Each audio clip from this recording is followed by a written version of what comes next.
전산회계 1급 2025년도 재무회계 영상 첫 번째 시간입니다. 저는 박명희 강사입니다. 자, 이번 시간에는 전산회계 1급 자격증에 대한 안내, 그리고 회계기초, 재무회계, 재무제표 어떤 건지 보고요. 학습 정리는 이 시간에는 굳이 할 건 없을 것 같아요. 그러니까 전반적인 개념을 이해하시는 시간이고요. 전산회계 1급 자격증은 시험은 항상 언제 시험 보는지는 한국세무사회 국가공인 자격증 홈페이지에 들어가시면 여러분이 보실 수 있고, 자, 이 홈페이지에 들어가서 다양한 정보들을 여러분이 보시고 나중에 회원 가입해서 시험 접수도 이 사이트에 들어가서 하는 거예요. 제가 한번 잠깐 들어가서 볼까요? 인터넷 한번 열어볼까요? 여기 말고 여기. 자, 이렇게 들어오시면 우측에는 이제 시험 일정이 있을 거고요. 저 아래쪽에는 KLF 프로그램 다운로드 받는 거, 기출문제 다운로드 받는 거 이런 것들이 있고, 위쪽에 로그인을 해야 돼요. 로그인을 하지 않으면은 이 기출문제를 열 수가 없어요. 그래서 로그인을 하셔야 되니까 이 사이트는 여러분이 친근감 있게 미리 뭐 가입해서 운영하시면 되겠고요. 자, 그다음에 시험이 전산회계 1급은 이론과 실기가 나누어서 이제 시험을 보지만 결국에 하나야.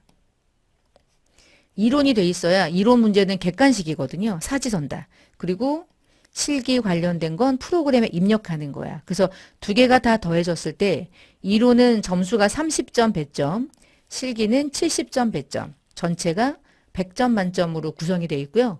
합격을 하려면 70점 이상이 되면 합격이 돼요. 그래서 만약에 이론 다 틀리고 실기 다 맞았다. 70이잖아. 합격이야. 과락 이런 거 없어. 그냥 70만 나오면 돼. 어디서 이론에서 풀든 실기에서 풀든 전체 시험은 1시간 60분 동안 시험 봅니다. 전체 기출문제가 어떻게 생겼는지 조금 볼 거고요. 일단은 이 이론과 실무시험 중에서 뭐 회계 원리 15%, 원가 회계 10%, 세무회계 5%라고 하는 게 뭐냐면 전체 30점, 얘는 70%, 70점, 평가 비율이 30점, 100점이라면 이 중에 이 정도 15%, 10%, 5%가 회계원리, 원가회계, 세무회계가 차지하고 있다라고 보시면 되겠고, 실무는 지금 여러분이 봐도 이해가 안 될 거예요. 나중에 실무편, 실기 영상을 통해서 이제 순차적으로 얘네들을 어떻게 활용하고 입력하는 건지는 그 뒤에 공부할 거고, 객관식 사지선다로 나오는 게 이론 문제고요. 실무시험이라고 하는 건 프로그램에다가 입력하는 거예요. 그 프로그램의 이름은 K랩이라는 프로그램이고요. 이름 자체는. 자, 전산회계 1급 시험의 과목을 조금 설명을 드려야 되는데 왜 드려야 되냐면 우리가 이제 회계라는 공부를 할 때는 누가 필요하냐면 기업이 필요한 거거든. 다른 말로 회사. 근데 이 기업이 어떤 기업이냐에 따라 공부해야 되는 범위가 달라져요. 여러분, 법인 기업도 있고 개인 기업도 있잖아. 근데 법인 기업과 개인 기업 중에서 어떤 기업이 훨씬 더 회계 처리가 어려울까? 일단 얘가 어렵지. 삼성전자, 개인은 조그만 슈퍼마켓 운영하는 개인 사장님 비교하시면 되죠. 개인 기업도 기업이긴 하거든요. 무시할 수는 없어요. 말만 개인 기업이고 규모가 어마무시한 개인 기업들도 있어. 근데 개인 기업과 법인 기업 중에 우리가 시험 보는 전산회계 1급 시험은 무조건 법인격을 가지고 있는 기업이 필요로 하는 이 전제야. 여러분 개인 기업은 안 나와. 그럼 개인 기업은 어떤 자격증에서 나오냐면 전산회계 2급 자격증이 개인 기업을 다루죠. 그래서 전산회계 2급이 개인 기업을 다뤄요. 잠깐만 제가 홈페이지를 잠깐만 가볼게요. 왜 가냐? 여기서 시험 안내, 시험 안내, 개요. 전산 세무회계 자격증이 전산회계는 완전 초급이고요. 그 다음에 공부하는 게 전산회계 1급이에요. 전산회계 1급은 초중급이고요. 전산 세무 2급은 회계 1급까지 공부가 됐을 때 그 다음 하는 게 세무 2급이야. 얘는 1급이고 얘는 2급이니까 1급이 어려운 거야 라고 생각하면 안 돼요. 회계보다 세무가 더 어려워요. 이게 중고급이고 전산 세무 1급이 가장 높죠. 고급 자격증. 과목이 달라져서 그러는 건데 전산회계 2급은 딱 보면 그냥 개인 기업이거든. 얘는 개인 기업만 다뤄. 그리고 상기업이야. 그러니까 물건을 만들어져 있는 걸 사다 파는 기업이기 때문에 도소매하는 회사. 그래서 전산회계 2급은 딱 재무회계의 회계 원리 정도만 시험에 출제를 하고 있기 때문에 되게 쉬워요. 엄청 쉬워요. 그러니까 전산회계 2급이 공부가 됐다. 나는 자격증도 취득했다. 그래서 나는 더 공부하겠다. 그러면 그 다음 단계로 올라가는 건데 그게 전산회계 1급입니다. 전산회계 1급은요. 무조건 법인격을 가지고 있는 기업을 대상으로 해요. 그래서 전산세무 1급도 전산세무 2급도 다 법인격을 가지고 있는 기업이 전제입니다. 두 번째는 상기업은 편의점 같은 데잖아. 사와서 팔기만 하면 돼. 그럼 100원에 사왔는데 500원에 팔았어. 그러면 400원의 이익이 났어. 바로 나와. 그게 상기업이야. 근데 상기업이 존재하려면 누군가는 그 물건을 누군지 몰라도 누군가는 그걸 만들어야 되잖아. 상상해 보시면 편의점에 있는 모든 물건들은 편의점이 하는 일은 사서 팔기만 해요. 그런 기업들을 우리는 상기업이라고 불러요. 근데 편의점이 존재하려면 그 물건은 누군가는 다 만든 게 있어. 만든 사람이 존재하잖아. 그 만드는 기업들을 우리는 다 제조업이라고 불러요. 여러분 상기업은요. 전산회계 2급에서만 단순하게 시험에 출제하고요. 나머지 회계 1급이든 세무 2급이든 세무 1급이든 다 제조업이 대상입니다. 상기업과 개인기업은 너무나 단순한 규모거든요. 구조이기도 하고요. 그래서 전산회계 2급에서 다루고 더 이상 묻지 않아요. 개인기업은. 이제부턴 법인격을 가지고 있는 제조업이에요. 그러니까 기업 자체의 난이도가 높아지기 때문에 회계 처리하는 게 어려워질 수밖에 없어요. 그래서 제조업이 가장 중요한 건 원가거든. 당연히 재무제표를 만들어야 되니까 회계 원리인데 중급 수준이고요. 그리고 세무회계인 부가가치세가 시험에 출제가 돼요. 그 전산회계 1급은요. 회계 원리와 원가회계와 부가가치세 이렇게 세 과목이 시험에 출제되는 시험이에요. 그러니까 전산세무 2급은 더 어려워지겠죠? 세무 1급은 더 어려워지고요. 제가 이렇게 이제 강의를 오래 하다 보니까 회계 2급을 공부 안 하고 그냥 회계 1급으로 바로 오는 경우도 있어요. 그러면 이런 영상은 어려우실 거야. 자, 이런 식으로 여러분이 영상으로 공부할 때는 전산회계 1급이라는 영상은 전산회계 2급에 대해 2급에서 공부해야 되는 것들을 다시 언급하지 않아요. 예, 했다고 전제하고 그리고 회계 1급에서 공부할 것들만 주로 다뤄요.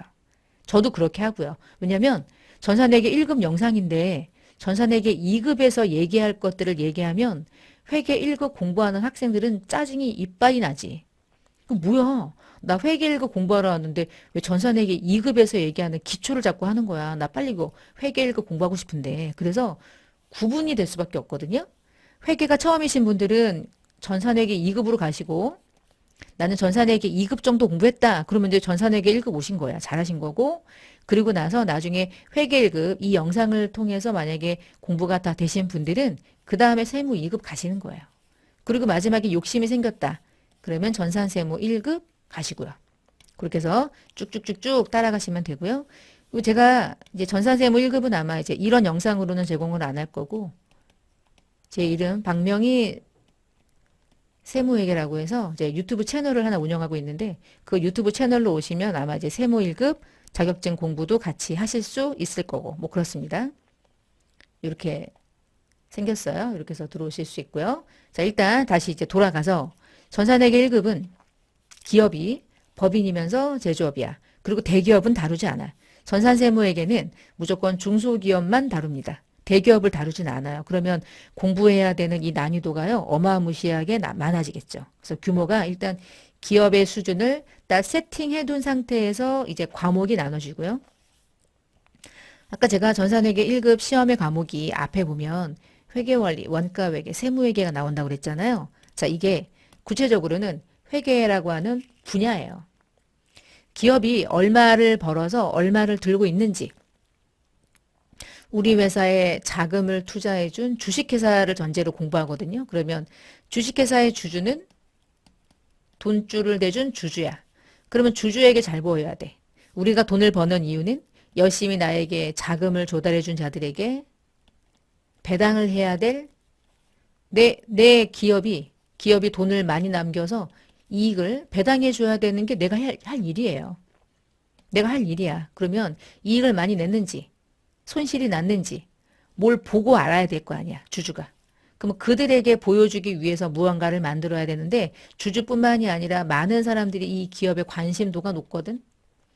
보고 싶어 해. 그래서 우리 회사를 알리고 우리 회사가 얼마를 벌었으며 얼마를 들고 있는지를 알려주기 위해서 표딱지를 만들어서 보여줘야 되는데 그 장부를 우리는 재무제표라고 부르죠. 재무제표는 5가지의 양식을 한 번에 묶어서 부르는 이름이에요. 그러면 이 재무제표는 누구를 위해서 만드는 거냐? 외부 정보 이용자들을 위해서. 이런 사람들을 위해서. 그럼 이런 사람들을 위해서 재무제표를 만들 때 그 표를 만드는 방식이 있으니까 그럼 만드는 방식을 우리가 뭐라고 하냐면 모든 기업들은 기업이 A기업, B기업, C기업 되게 많을 거 아니야.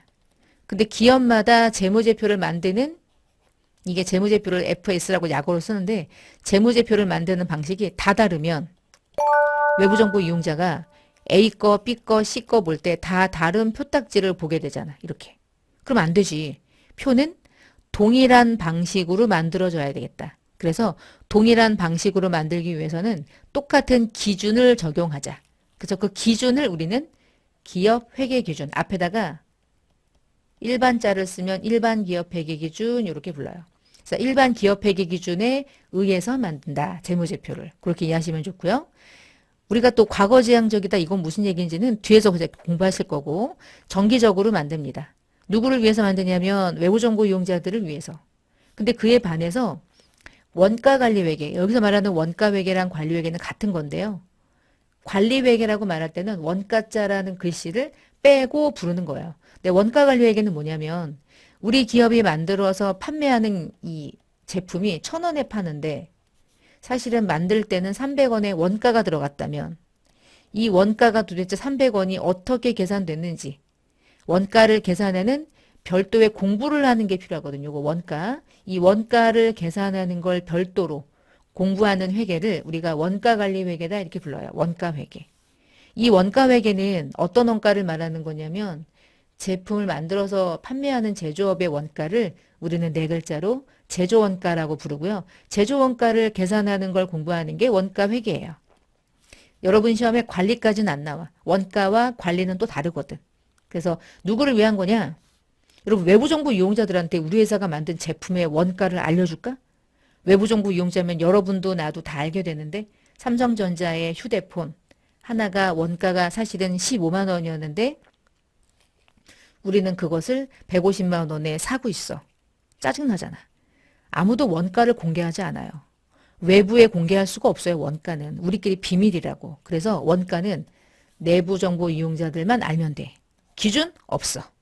미래에 원가가 얼마가 들어갔는지 알아야 미래에 얼마를 팔아먹을 건지 원가를 감소할 건지 아니면 원가가 좀 들어가도 좋을 것인지 이런 것들을 알기 위해서 하는 회계 범위를 우리는 원가관리회계라고 불러요. 뭐 이렇게 나눕니다. 그 다음에 여러분이 물건을 살 때 부가가치세를 부담한다는 거 아시죠? 10%. 그 부가가치세는요. 여러분이 매입할 때 부가세를 부담하잖아. 그럼 나한테 물건을 판매한 사람은 뭐야? 매출이잖아. 그 매출을 일으킨 사람은 회사잖아. 회사는 매출이 일어날 때마다 부가세가 붙네. 부가세를 나한테 받아서 신고 납부하거든. 그러면 매출이나 매입이 일어나는 기업들은 부가가치세를 모르고는 회계 처리를 할 수가 없어. 원가 계산을 못해. 부가가치세가 일반적인 모든 회계에 속속들이 다 들어가 있어. 그래서 부가가치세를 모르면 재무회계를 할 수가 없어요. 결국엔. 누가 먼저냐? 재무회계가 먼저냐? 원가가 먼저냐? 세무가 먼저냐? 물어보면 누가 먼저라고 할 수가 없어요. 다 유기적으로 연결돼 있어. 누가 먼저냐고 말할 수가 없어. 대신 세무회계를 먼저 공부할 수 없는 이유가 재무회계라고 하는 기본적인 이해가 되어 있을 때 원가를 말할 수 있고 세금을 말할 수 있을 뿐이지 나중에 여러분이 이 일을 진짜로 하게 되면 세무회계나 원가회계나 관리회계는 다 그냥 같은 선상에 있는 거 연결되어 있는 거예요. 공부만 따로따로 할 뿐이지 이렇게. 그래서 이 세무회계가 과목이 법인세도 있고 소득세, 연말정산, 원천징수 이런 거 있고요. 그리고 부가가치세 있고요. 더 많아요. 더 많은데 전산회계 1급 시험은 다 안 나오고요. 부가세만 나와요. 그리고 부가가치세가 전체 100%가 나오지 않고 이 중에 한 6, 70% 정도가 시험에 출제돼. 나머지는 안 나와요. 어려워서. 전산회계 1급은 세 가지의 과목이 시험에 출제가 됩니다. 재무회계, 원가회계, 부가가치세. 그렇게 세 과목이 여러분의 시험에 출제되는 과목이고요. 전산회계 1급 기출문제를 한번 볼 거예요. 한번 쭉 열어서 보시면 이게 106회 기출문제, 아니 116회 24년도 10월에 응시했던 시험이고요. 이 시험은 1시간 동안 시험 봅니다. 그리고 3시에서 4시까지 이렇게 시험을 보고 있고요. 시험장 가면 USB를 꽂고 시험 보는 건데 이 USB를 꽂고 어떻게 시험장에서 보는지 이 방법은 전산회계 1급 영상 중에서 기출문제 풀이 영상이 있을 거예요. 그 영상 1강 첫 번째 영상에서 제가 이거 시험장 가면 어떻게 하는 건지 처음부터 끝까지 쫙 화면으로 설명드리니까 그 영상으로 조금 이해하시고 이거 넘어갑니다. 자, 이론 시험은 객관식 문제로 출제되는 건데 여기 잠깐만 기본 전제 보시면 한국 채택 국제회계 기준을 적용하라는 전제 조건이 없는 경우 일반 기업 회계 기준을 적용한다. 다른 말로 얘가 적용된다라고 보시면 돼. 어떤 전제 조건이 없거든. 문제에서 아까 얘기했던 요 회계 기준이 일반 기업 회계 기준 이게 재무제표를 만드는 기준이라고 그랬잖아요. 요거 공부하는 거예요. 오늘 여러분이 요 첫 번째 영상을 딱 스탑을 해놓고 나서 누군가가 너 재무회계 공부한다며? 뭘 공부하는 거야? 물어보면 뭘 공부하는 거냐고 물어보면 우리나라가 적용해서 만드는 회계 기준을 공부하는 거야. 근데 그걸 만들어서 뭘 만드는 건데? 그러면 그때 재무제표를 만드는 방식이 회계 기준에 써 있어. 그래서 회계 기준을 공부하면 재무제표를 만들 수 있는 거야. 그렇게 이해하시면 돼요. 그렇게. 자, 객관식이 15문제가 이런 식으로 시험 문제 출제돼요. 1번, 2번, 3번, 4번, 5번, 6번, 7번, 8번까지. 8번까지가 재무회계 객관식. 그러면 9번부터 원가 보이죠? 원가. 원가. 좀 전에 원가였죠? 원가 회계 문제 4문제. 부가세 문제 3문제. 객관식 15문제. 요 문제 하나하나가 다 점수 배점은 2점씩입니다. 그러니까 전체 이론 문제 다 풀고 나면 30점 배점이 이론에 있고요. 그리고 끝나고 나면 이제 프로그램 열어서 거래처를 하나를 등록하세요. 이거 완전 껌. 두 번째, 뭐 틀린 거 수정하세요. 프로그램 열어서 하는 거야, 결국엔 다. 그리고 분계라는 걸 프로그램에 입력하는 게 시험이에요, 결국에. 그걸 전표라고 부르고, 전표에 입력하세요. 쭈쭈쭈쭈 분계하세요, 이 뜻입니다. 메인 매출. 이게 다 이제 부가세랑 관련된 거야. 여기 부가세 보이죠? 부가세와 관련된 증빙은 메인 매출 전표라는 별도의 전표에 입력을 해야 되거든요. 그래서 그런 것들이 별도로 6문제, 세금 계산서, 현금 영수증, 수출, 세금 계산서 막 이런 거 있죠. 그리고 틀린 거 찾아가지고 수정하는 문제가 나오고 결산, 회계의 끝은 결산이죠. 결산하세요. 그리고 장부조회에서 3월 말에 외상밀출금의 잔액이 누가 큰지, 금액은 얼마인지 찾으시오. 장부를 조회하시오. 9점. 점수 주는 거야. 장부만 열면 답은 나오게 돼 있어. 대신 정확한 장부를 열어야 되겠죠. 이상한 장부 열면 안 되니까 그것들을 좀 여러분이 주의하시면 되겠어요. 그러니까 전산회계는 이런 식으로 시험 문제가 구성이 돼 있으니까 전산회계 1급을 공부하기 전에 하나하나 이제 이론을 들어가기 전에 전산회계 1급이라는 시험의 특징이 무엇이고 나는 어디까지 공부를 하는 것인지 그걸 좀 이해하시라고 설명을 좀 드렸고요. 자, 그 다음에 주의사항은 제가 이제 그 설명을 할 때 이론 강의를 쭉 설명드릴 때 계속 제가 접대비라고 할 거예요. 접대비를. 근데 접대비를 지금 K랩 프로그램이 접대비라는 용어를 기업 업무 추진비라는 K랩상의 용어로 바꿨어. 그래서 여러분 시험은 접대비라는 용어 대신에 기업 업무 추진비라는 이름으로 접대비라는 용어를 좀 바꾸어서 변경된 채로 이제 시험을 준비하게 돼요. 제가 이 얘기를 말씀을 드린 이유가 24년부터 개정 과목의 명칭이 변경이 됐는데 제가 이제 이미 영상을 촬영해 놓은 것들은 접대비라고 되어 있을 거거든요. 그래서 그 영상들을 다시 재촬영하기가 이제 시간상 안 돼서 제가 이론 영상에서 접대비라고 하는 건, 접대비구나. 그냥 그렇게 이해하셔도 돼요. 어차피 실무 영상에서 제가 접대비가 프로그램에서 기업 업무 추진비로 바뀌는 순간 여러분들 시험 볼 때는 이제 접대비가 아니라 기업 업무 추진비로 이름을 바꾸어서 회계 처리하셔야 돼요. 라고 또 계속 설명을 드릴 거거든요. 제가 접대비를 아예 이름을 말하지 않고 기업 업무 추진비라고 말해도 되는데 왜 제가 이것을 좀 선호하지 않냐면 여러분이 K랩을 가지고 시험 보는 전산회계는 이 용어로만 지금은 쓰지만 들어보셨을지 모르겠는데 더전 프로그램이라고 있어요. 중소기업에서 사실은 제일 많이 쓰는 프로그램이거든요. 이 프로그램은 이 용어를 바꾸지 않고요. 접대비라는 용어를 그냥 계속 또 써요. 대부분의 프로그램들은요.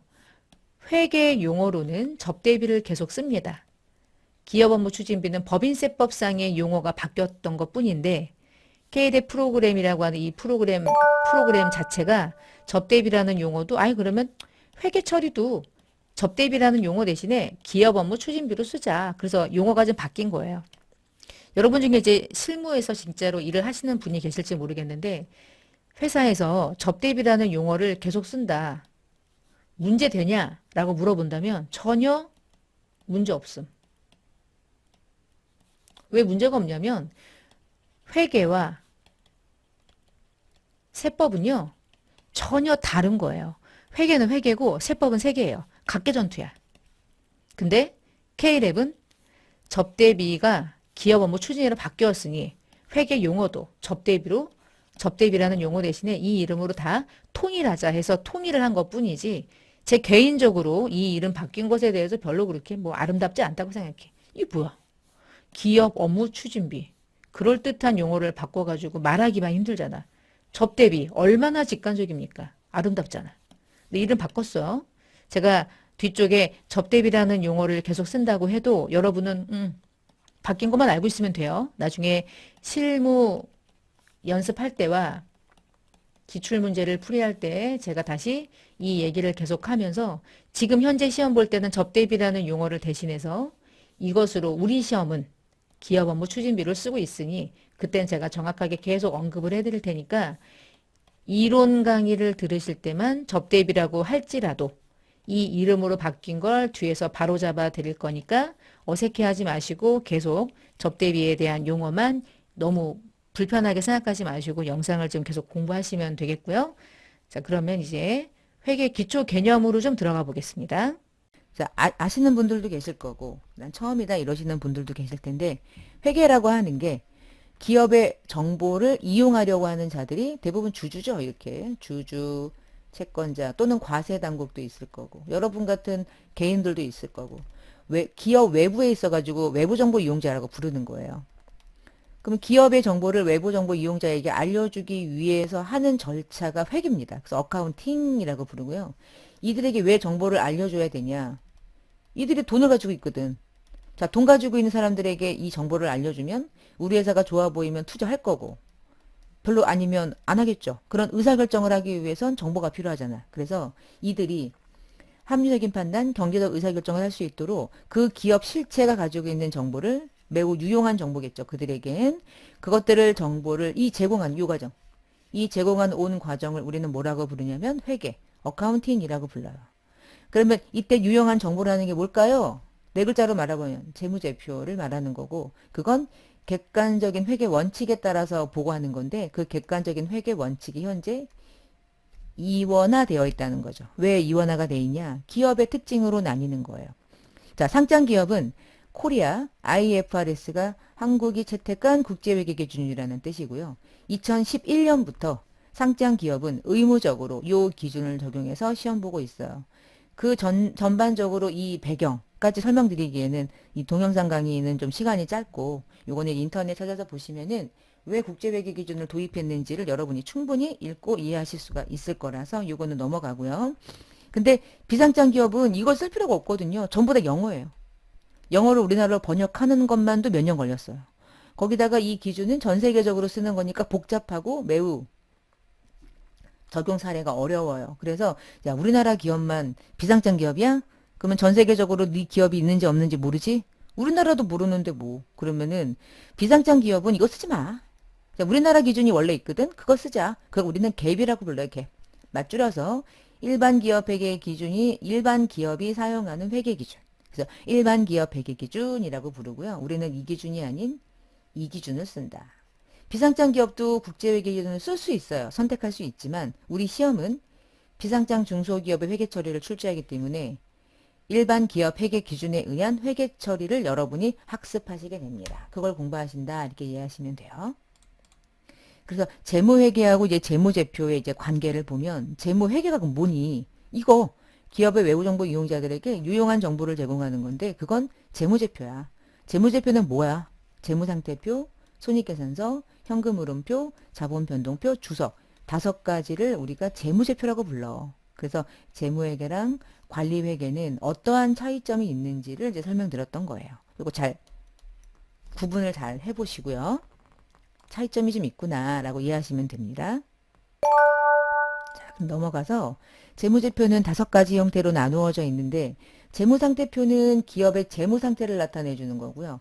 손익계산서는 경영성과를 나타내 주는 거고요. 현금흐름은 말 그대로 현금흐름을 영업으로 벌어들인 현금흐름 또는 나간 돈, 투자로 돈이 들어오고 나간 거, 재무로 돈이 나간 거 이렇게 3가지 활동으로 나누어서 현금흐름을 보여주고요.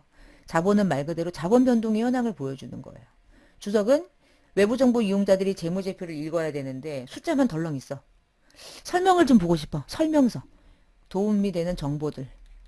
수백 페이지를 차지하고 있죠. A4용지로. 이런 것들을 그러니까 주석. 5가지가 재무제표. 알고 계시죠? 전산회계 2급에서도 이거는 기본이니까.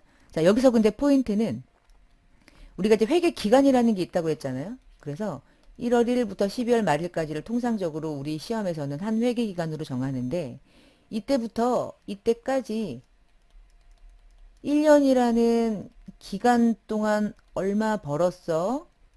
너 1년이라는 기간 동안 현금이 얼마가 들어오고 얼마가 나갔어?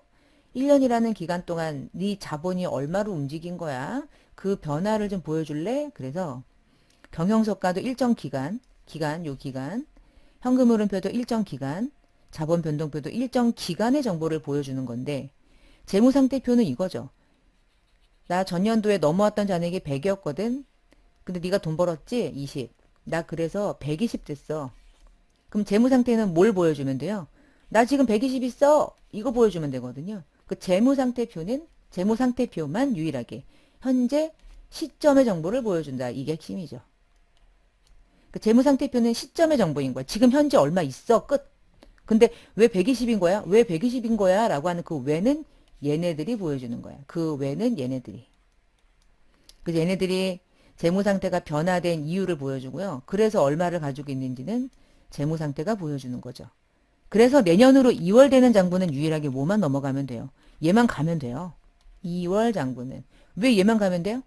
이 모든 것들이 다 이 안에 있거든요. 너만 가면 얘가 다 이 안에 더 있기 때문에 훅 가면 다 넘어가는 거죠. 그래서 재무상태표를 구성하는 요소만 내년으로 2월 되는 장부를 구성하는 것이다. 이게 상당히 중요한 부분이고. 자, 재무제표를 작성하고 표시하는 일반의 원칙 중에서 기업이 중단하지 않는다. 우리 회사는 계속 간다. 이게 기본이 돼야 돼. 나는 중단한다. 그러면 재무제표를 뭐하러 만들어요? 만들 필요 없죠. 2번째, 재무제표를 만들면 누가 마지막 책임집니까? 회계 담당자가? 과장님이? 부장님이? 아니에요. 무조건 경영자가 하는 거예요. 시험에 나오는 거예요. 재무제표를 작성하거나 표시하는 책임은 최종적으로는 경영자가 책임지는 거예요. 그래서 뉴스 같은 거 보시면 뭐 분식회계했다. 그러면 경영진이 쇠고랑 차고 들어가잖아요. 경영자가 책임지는 거고요. 중요한 내용은 가장 잘 나타낼 수 있도록 하는데 유사하다면 통합 표시한다. 그래서 그 대표적인 이름이 현금 및 현금성 자산, 매출 채권, 매입 채무 이런 것들은 통합 표시하는 계정이죠.